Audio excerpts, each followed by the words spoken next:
That's right, we are going over the big hammer, the P10F from CZ in the optics ready version. So about a year ago, I decided to go pistol twinning, and I got the CZ P10C and the CZ P10F, both in the optics ready version, because that's just pretty much where everything is going.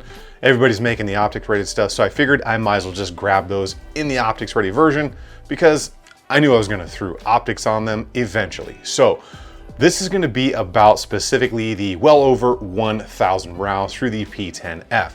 Now this is the first video in this series I'm gonna be doing where once I have over 1,000 rounds for things, I'm gonna kind of do a follow-up video.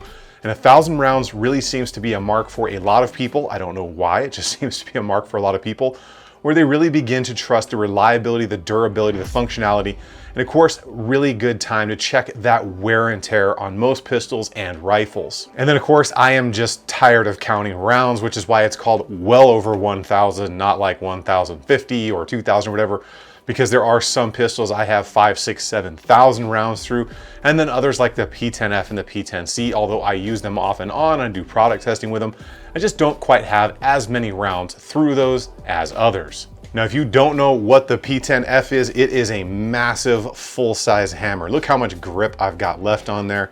It is a 19+1 big boy that kind of almost rivals the Glock 34 when it comes down to size, if you know how big that is. Now, if you want to see the full review where I break that whole thing down, you can check out all the little parts and the striker and all that good stuff. I will leave that link down below. Today's just gonna be the follow-up video. Well, let's go ahead and get into the P10F so you guys can get a really good idea of how this thing is breaking in, wearing in, what the wear looks like on it, and talk about any issues if there have been any, or what I've done to it, what I've tried in, all that good stuff. Make sure you guys are subscribed to the channel, turn the bell notification icons on, and of course, if you like the P10 series or Glocks or H&Ks or Smiths or rifles or pistols or anything that we have been or we're gonna do here on Tactical Considerations, give that video a like. We're gonna go ahead and get into the P10F right now. Let's jump right into this P10F right here. So I'm gonna list the specs up over here. So we're just gonna kind of go over how this thing's wearing in, not all the little fine detailed things.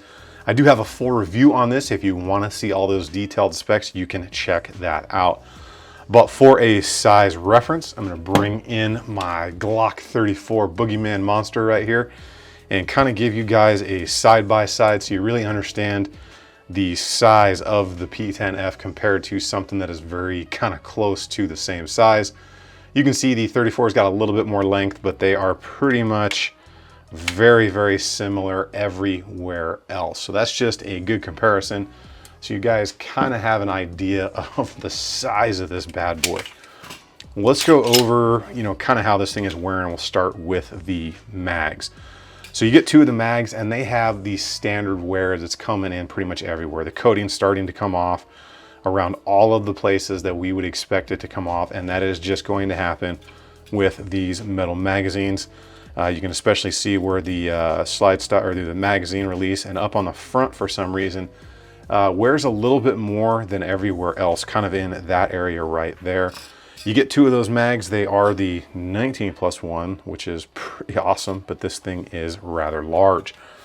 So continuing up from there, we actually break this down so you can see better up into the mag well right there. But you're gonna see, make sure you get you the best light I can, a pretty good amount of damage all the way through the mag well right here.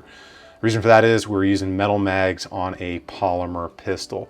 So you can see there's some pretty good chunks taken out all the way around the base of that frame where I've gnarled it up pretty good, and that's just going to happen. Hopefully the light is catching that all, but it is definitely pretty bad. I'm gonna grab an actual handheld light here, give you guys a little bit more so you can get a good idea all the way through there.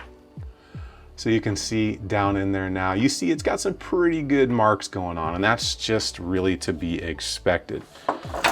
Coming up from there, the texture is holding up well. Do get a little bit of wear kind of on the stipple pattern. It has smoothed out very, very slightly, and that's just from rubbing up against things out here. Now, most of the time this is in a holster in the safe. I don't beat on it. I don't treat my guns overly rough, and I do take very good care of them as far as cleaning and everything else. So going up from there, we will talk about the internals in a second. Let's talk about up front. So I'm getting a little bit of wear up here on the index marks. You can actually see some of those little nubs, or like that one is almost completely gone on the top, but that's to be expected. Now moving forward, being that I use this in that Blackhawk Omnivore holster, you can see I've got a little bit of damage all the way around the rail section right here. It's kind of gnarled up a little bit, and that's because that holster locks onto the light. So every time you draw, kind of drags that light a little bit, but nothing that I wouldn't expect from anything else that wasn't locking in the same way. You can see right there on that edge, it is actually pretty gnarled up, pretty good. Rest of the frame itself is good. Let's talk about the rails and all that good stuff going on here. You can see a little bit uneven, little tiny bit more polished off on the right than on the left here. That's maybe just the coating, or maybe just thing likes to favor the right side a little bit.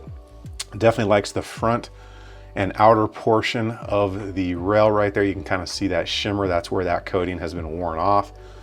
Coming forward, you're going to see pretty much the same on those front rails. You know, it favors, like most guns, it favors the outside edges just like that. Not bad at all, wearing in exactly as I would expect pretty much every other decent name brand striker fired pistol would. Coming down into that locking block area, you can see just more of the same. You know, wearing in is exactly as you would expect. As far as everything up in the slide, recoil spring, that's wearing out on you. You're shooting a lot more than me. So talking about the barrel, there is one, well, I guess it's two things. It's kind of weird, and it's a little tough to show on camera, but you can actually see that's not like a reflection. That's actually a straight solid line right there, right down that side, and it is right down the opposite side, and it's all the way back to here. So you can see that right there. You can see that line on both sides, and it's all the way down. So it's definitely whacking both sides of the slide as it's reciprocating. As far as the rest of the barrel, it is wearing exactly as I'd expect across bottom, top, sides. Coming up in there into the hood, you can see that nice area right there that jams into the slide. And then of course back here as well. It's going to polish those areas, it's going to take that off. Feed ramps are doing well. The guide rod has smashed into the barrel right there where it locks in. You can kind of see that chunk taken out of this side of it right there. I know it's real tough to see. Other than that, this thing is wearing in exactly as I would expect on something with this many rounds, and it is pretty well broken in at this point. So go ahead and throw this thing back together. We'll take one last look overall at it. And unfortunately, I have an aftermarket trigger in there. The factory triggers on the CZs are great, as you guys probably have heard from other people. And look at the size of that thing. You just got plenty of meat to grab onto right there. Well, let's talk about the reliability, if I've had any issues, how it performs on the range, and am I still happy that I actually spent my hard-earned cash money on this thing? That is just a lot of hammer out there on the range. So talking about the range performance, just due to this thing's size, it's just overall size and weight, it performs very well out there. It is a ton of fun out there. 19+1 capacity, the ergonomics and the way that you can grip this thing and get to work out there with it is just really solid. You do have some modularity with the back straps on there. I don't know why, but for some reason on the CZs, I like running the small back straps, both on the P10C and on this P10F. Now, of course, the P10s are much like the Glocks. They do have a lower bore access, so those follow-up shots are quick. Does not flip real high in you, as long as you've got a good solid grip on it. You've got plenty of companies out there making aftermarket parts and triggers and optics plates for this because it doesn't come with an optics plate. Now, out of the box, the CZ, both the P10F and the P10C, have very good triggers right out of the box. I do have the HBI in this one and an Overwatch Precision in the P10C right there, just because I've tested them out and I like running them in there because they're pretty slick. Now, as far as that reliability goes for the P10C, I have yet to have a single issue out of this pistol. As far as how it's wearing in, you saw up close kind of that normal wear that you're gonna get on the barrel and the slide. And I take very good care of my guns. If they're not in the holster, they're generally in the safe somewhere. I don't throw them around, I don't beat them up on purpose, but you did see pretty good amount of damage around that magazine area, and that's just from all the magazine exchanges I've done with this thing over time, and that's just going to happen when you're using metal magazines on a polymer framed pistol. Now, of course, the question is, am I happy that I got the P10F? I'm gonna say absolutely.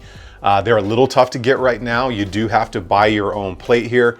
They do come well equipped. You have some good options on them, very controllable on the range, and is proven to be a definite contender in the full-size category in just pretty much every way possible, at least in my opinion. Now, the P10F and the P10C were my first ventures into actually owning CZ pistols, and I gotta say, I'm pretty happy that I bought both of them.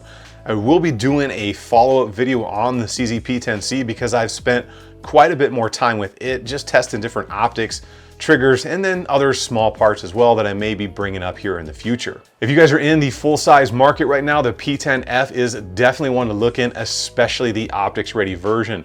Make sure you guys are subscribed to the channel, turn the bell notification icons on, and give that video a like because all that stuff is a ton of help to the channel around here. If you are interested in any of the swag for the channel, like the shirts, you can check out Shall Not Comply. Johnny and Emily handle all that stuff for the channel now, which is a huge help. A huge thank you to all of my Patreon supporters. You guys are a massive help. All of your giveaway stuff should be at your door at this point. Hope you all enjoy that stuff. You guys get out there on the range, have some fun, conserve your ammo because it's not looking good anytime soon. Remember, if you stay ready, you ain't got to get ready. I will see you guys on the next one.